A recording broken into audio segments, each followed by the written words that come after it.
Assalamualaikum warahmatullahi wabarakatuh. Bertemu lagi dengan saya di channel ini, di channel Rahmat Hidayat Edi. Di sini saya akan melanjutkan materi berikutnya di kelas 10, yaitu materi gerak lurus.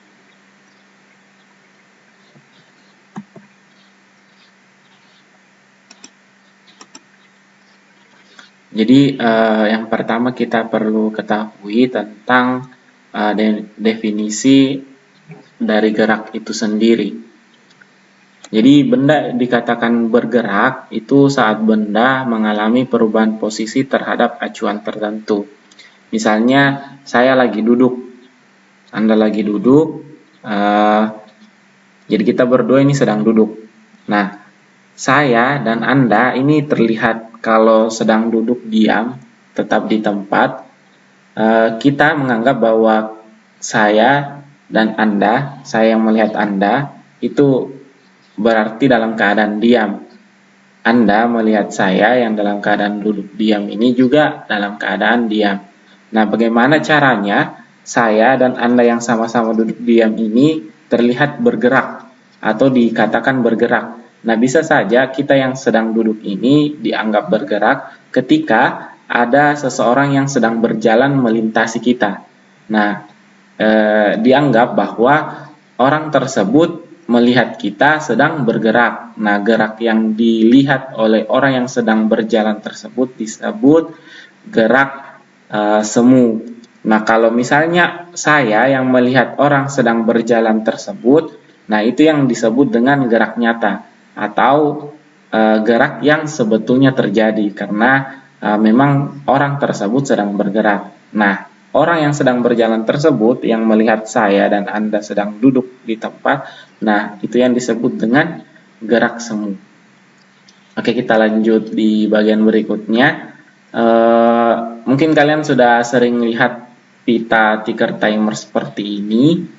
Jadi pita ticker timer seperti ini kalian pernah lihat waktu kelas 10 mungkin, bukan, kelas 7 di SMP atau MTS. Nah, kalian kan sekarang kelas 10, jadi nggak mungkin kan. Jadi ini merupakan hasil cetakan pita ticker timer. Jadi ticker timer itu adalah alat yang membuat cetakan berbentuk bulatan. Jadi dia seperti mengetuk. Nah, kertas yang ditempati mengetuk itu dilapisi dengan kertas karbon. Jadi warna hitam-hitam ini merupakan hasil ketukan dari ticker timer. Jadi kenapa bisa berwarna hitam? Karena menggunakan kertas karbon.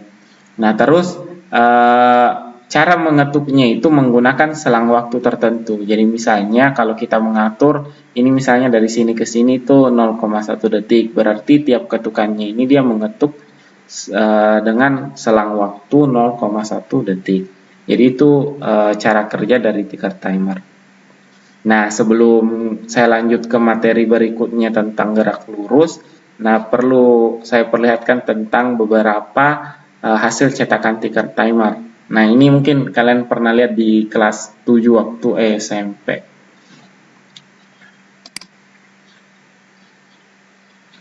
Mungkin kelas 8 ya.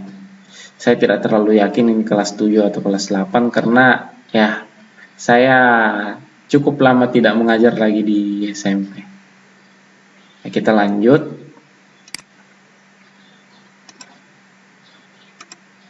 Nah, ini merupakan hasil cetakan ticker timer. Nah, ini ada beberapa hasil cetakan ticker timer. Nah, sebenarnya di slide kedua ini yang berisikan tentang materi, sebenarnya kan kalau dihitung berdasarkan sampul itu 3 slide, tapi saya mau menyebut ini sebagai slide kedua karena materinya dimulai dari slide kedua. Ini slide kedua untuk materi.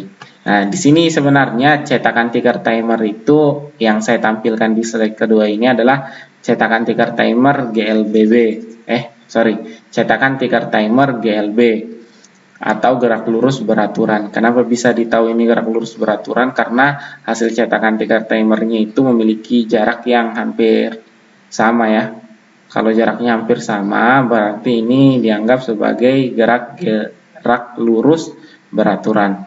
Nah, yang saya mau tanya, menurut kalian di antara keempat ini kita mengikut urutan saja ya. Ini ticker timer 1, 2, 3, 4. Nah, yang manakah yang memiliki kecepatan gerak paling besar? Apakah yang pertama, kedua, ketiga, atau keempat? Nah, kalau kalian mau jawab, boleh ketik di kolom komen yang ada di bawah, tulis dengan format jawaban slide 2 ke 4. Mungkin bagusnya slide kedua, ticker timer ke 4. Nah, seperti itu. Nah, itu untuk pertanyaan pertama. Nah, kalau kita lanjutkan ke bagian berikutnya nih. Jadi pertanyaan ini saya ajukan, pertanyaannya adalah pita ticker timer mana yang menunjukkan benda bergerak dengan kecepatan paling besar? Apakah pita ticker timer pertama, kedua, ketiga, atau keempat? Kalau masih ingat materi SMP-nya berarti harusnya bisa jawab ya dengan benar. Nah, yang berikutnya ini merupakan gambar ticker timer juga, cuma di sini saya perlihatkan perbedaan jenis geraknya. Nah, tadi kan gerak lurus beraturan semua. Nah, sekarang ada perbedaannya. Yang di atas ini kan kita sudah tahu bahwa ini gerak lurus beraturan. Kalau ini gerak lurus beraturan, nah saya mau tanya, kalau untuk slide ketiga ini, gambar kedua itu gerak apa? Terus yang gambar ketiga ini gerak apa? Jadi format jawabannya untuk kalian ketik di komen, di kolom komentar, itu slide ketiga, pita ticker timer kedua sama dengan, nah sebutkan jenis geraknya. Kalau yang ini berarti slide ketiga, pita ticker timer ketiga sama dengan jenis geraknya. Seperti itu. Nah, untuk pengantar dari gerak lurus cukup sekian dulu.